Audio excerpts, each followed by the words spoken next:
部影片呢来得有点突然。我会拍这部影片，加上我能够拍这部影片的原因，就是我要离开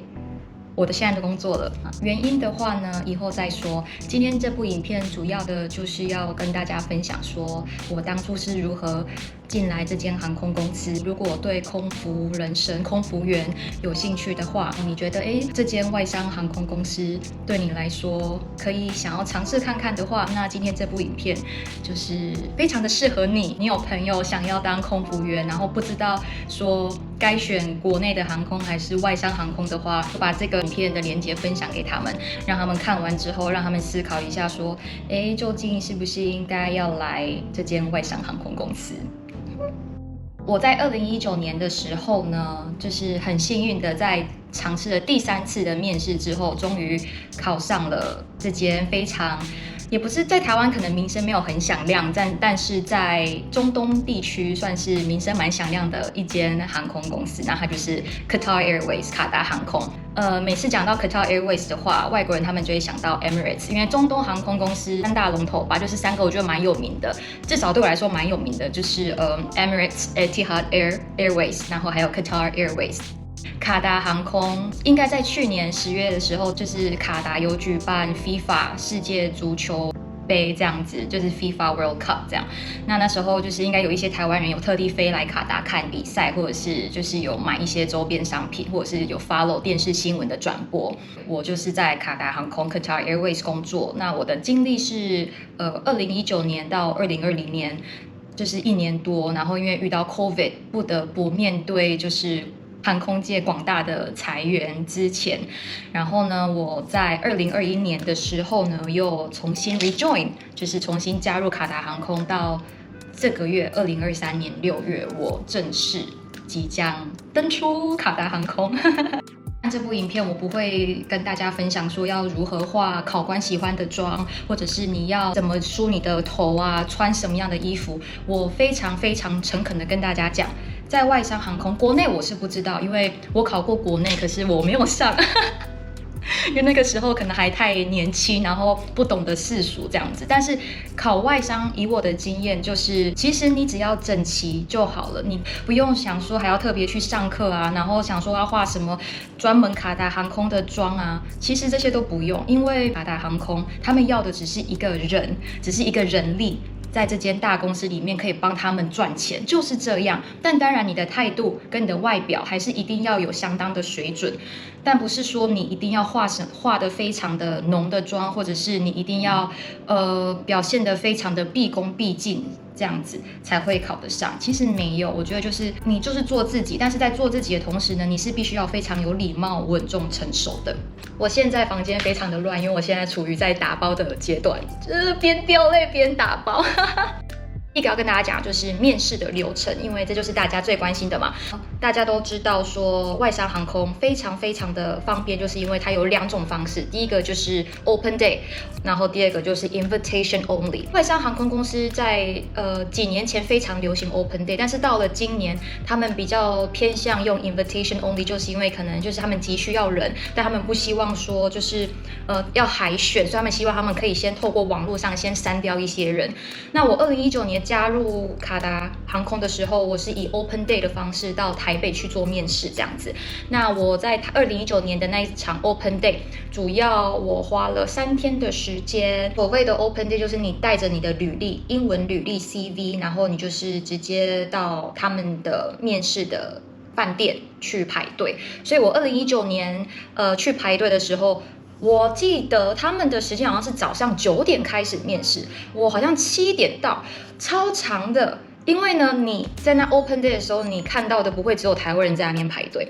其实有很多别的亚洲地区的人，特别是韩国人，他们会特别从韩国飞过来台湾台北那边去面试卡达航空，所以你就知道说你在 open day 里面遇到的人，在台湾遇到的人不会只是台湾人，你会看到一些韩国的欧尼啊、欧巴在那边排队面试。那这就是 open day 我觉得唯一一个缺点，就是你的竞争对手太多，然后加上你就是耗费太多时间了，因为你那天站在那边排队的时候，基本上你不知道说 Am I gonna be chosen? Am I not? 就是你就是站在那边，很多的 uncertainty， 就是会在你的脑海里面这样转呀转。但是如果是 invitation only 的话，就非常简单明了，就是你就是上网缴所有他们要的资料，然后他们要你的话，他们就是邀请你来面试，这样你就可以省掉其实第一天交履历这一个步骤。那我那一天就是我缴了 CV， 就是他们resume 之后呢，他们就是要我摸高，那摸高就是要看你能不能摸到一定的高度，我忘记正确的高度是多高了，可是大家可以上网查一下。那女生的话，你是必须把高跟鞋脱掉，你可以垫脚尖，但就是你在摸的时候就尽量优雅一点的摸，因为有些人可能不够高，很吃力的摸，然后这样子你的动作就不是很优雅。我那一天我非常的幸运，就是因为我交给他履历的时候，他就是跟我讲了一些话，可是因为有时候他们的考官，卡达这边的考官不一定都是英文讲得非常好，或者是英文都是美式英文、英式英文，没有，他们有一些是带有一点 accent 的英文，所以那一天我记得非常，这可能也是为什么我在第一关交履历的时候有被选到，就是因为那个考官他就是跟我讲了一句话，可是我没有听得很清楚。那我第一个反应不是愣在那边，我第一个反应是 Excuse me, would you please repeat yourself？ 然后我觉得可能就是因为这个原因吧，然后加上我是有弯下腰去跟他，因为他们坐在桌子后面，所以他们是坐着，他们的就是视角比我们低，所以呢我就有特别弯下腰去就是跟他讲。那 maybe 就是因为这个小动作、小细节，就是他们在第一关的时候就有选中我。第二天的面试流程基本上就是到那边，他们第一个就是会有英文的考试。那英文考试对于外商其实他们没有非常好的是，他们没有像台湾的航空说你一定要考多益啊、IELTS 啊、托福啊，没有，他们就是有自己的航空的就是测验。那我必须跟你说，如果你是英文系的话，非常的吃香。但如果你不是的话，其实也不用在意，航空界的英文不会到太难。他们的英文测验主要是全部都是选择题。那他们主要有分2大项，就是大家非常熟悉的，就是会有一个句子，然后你要有4个单字，然后你要把对的单字选进去，那个叫选择题嘛。克漏字填空不对，就选择题。然后再来第2个 part 就是像阅读测验，可是它是克漏字填空，对，它是克漏字填空。那其实我觉得没有到太难。那他们的主要的单字都是跟航空业有关，所以呢，大家在面试前不妨去网络上找一下，就是哪一些是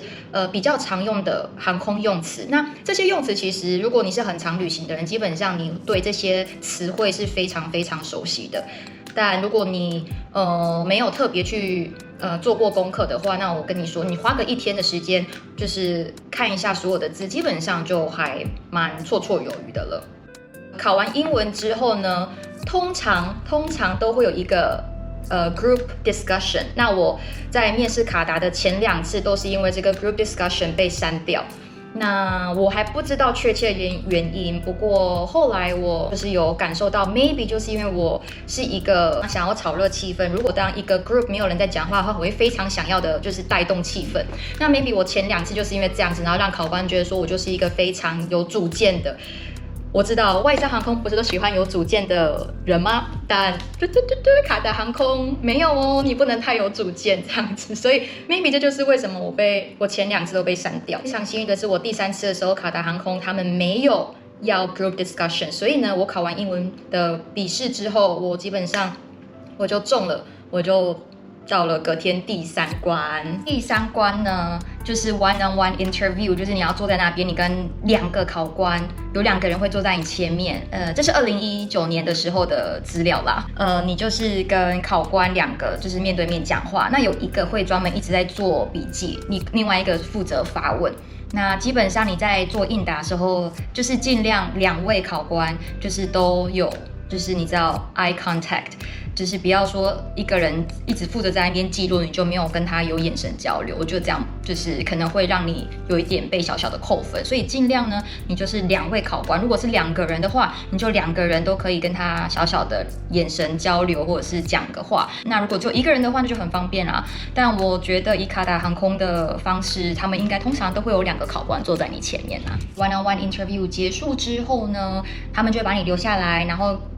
给你一场小小的简报会议，跟你说，你到卡达航空，你的福利、你的薪资会怎么计算，然后就是一些就是大家可能在一些卡达人这边都会分享过一些这种资料。就是那一天你面试完 one-on-one interview 之后，你听完那场简报，那你就是 leave 回家等电话。那我那个时候大概好像过了2个礼拜吧，他们就会从卡达打电话给你，然后跟你说congratulations 这样子。那我那时候就是2个礼拜之后就接到了大家在网络上常常说的 golden call。Step 2, get some good, some food in you. Step 3, think real hard about what you wanna be. Step 4, everybody just do your thing. Wake up, today's gonna be a good day. Wake up, today's gonna be a good day. Wake up, today's gonna be a good day. Wake up, today's gonna be a good day.